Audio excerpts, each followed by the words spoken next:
Hi friends, it's Tracy and I'm back to do a revised debt snowball for my Fed loans. In this video, I am going to be sharing with you how I found what I needed to pay in interest to keep the student loans from growing. And the things I'm going to have on hand are going to be my Erin Condren Deluxe Monthly Planner, my Fed loan statement. These pieces of washi are just here to cover up my account information and address and things like that.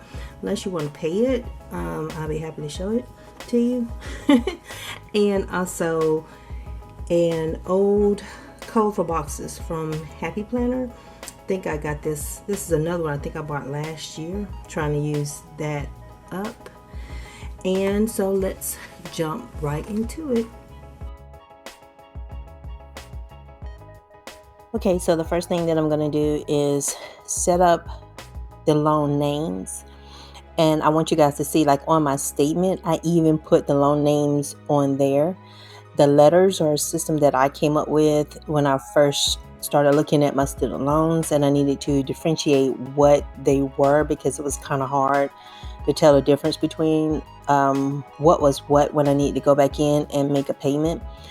And the letters are what I came up with, and I listed them smallest to largest. The numbers are what Fed Loan gave to them, and I just consolidated the two systems.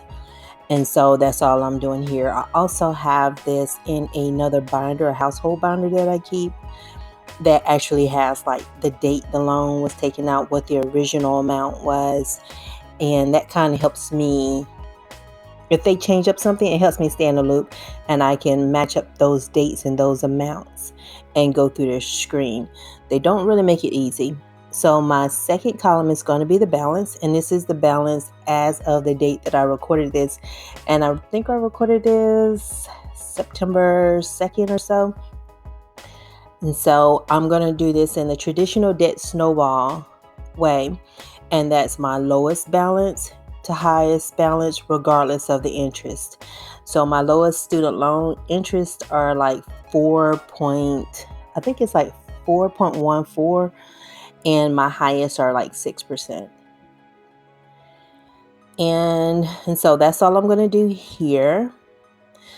But yes, it is kind of tedious writing this out consistently, but it is a way that I found to stay plugged into what's going on with my student loans and not just thinking, well, I'm making my payments, so everything's okay. Because as I found out a couple years ago when I logged in, I actually owe more than when I graduated, and it's because I didn't check on it.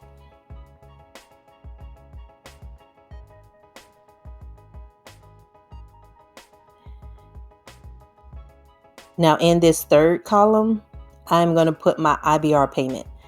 IBR stands for income-based repayment. So every year I go in and I submit online information about myself, and then I connect it to my taxes for that year. And I do that every single year. And then they calculate how much my payment is going to be. And as I write these numbers in, and as you look at like the top 4 or 5 of them, that'll give you about how much I would have paid compared to the balance that I paid on my car. And so if you compare 10,000 to 10,000, probably the snowball amount that I would have been able to take and apply to my car if I had started here instead of paying off my car would have been like $50. By paying off my car first, I am going to bring back home $400, and I can take that $400 and throw it on these and get them paid off a lot faster than the other way around. So that's why I didn't use the debt snowball method. This is inside of my Fed loan account, and so I switched it to payments only. And so what I did was back in August, I went back in and I'm like, how much did I pay to interest in July? I chose July versus looking at my August payments because I thought I would have paid a little bit more to interest than I would have in August. And I want that amount because I'd rather pay a penny to my principal than have to have my principal increase by a penny. And I hope that makes makes sense. I'd rather it decrease by a cent than add on a cent. That's just my little thing there.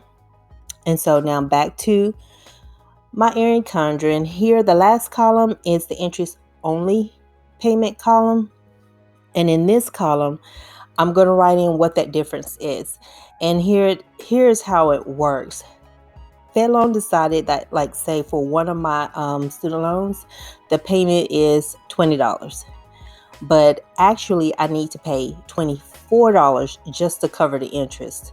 So in the interest only payment column, I am adding like that $4, but it's probably like $3.54. But it's really like I'm just adding in $4, and that way I know I have my interest covered, because the goal is not to have the balance increase. That makes me feel better about what I'm doing versus paying that bare minimum and then the principal is increasing. That drives me nuts. I don't like it. It kind of is really defeating to me. And so at the bottom, I'm just adding in my totals. And it's only $48.24 in interest I need to make sure I cover. And those that I didn't put a number, that means the payment is more than enough to cover my interest, and it probably touches the principal a little bit. And so I'm just putting a little asterisk there just to remind myself not to pay anything in interest on those. And it's just to focus on the Snowball now.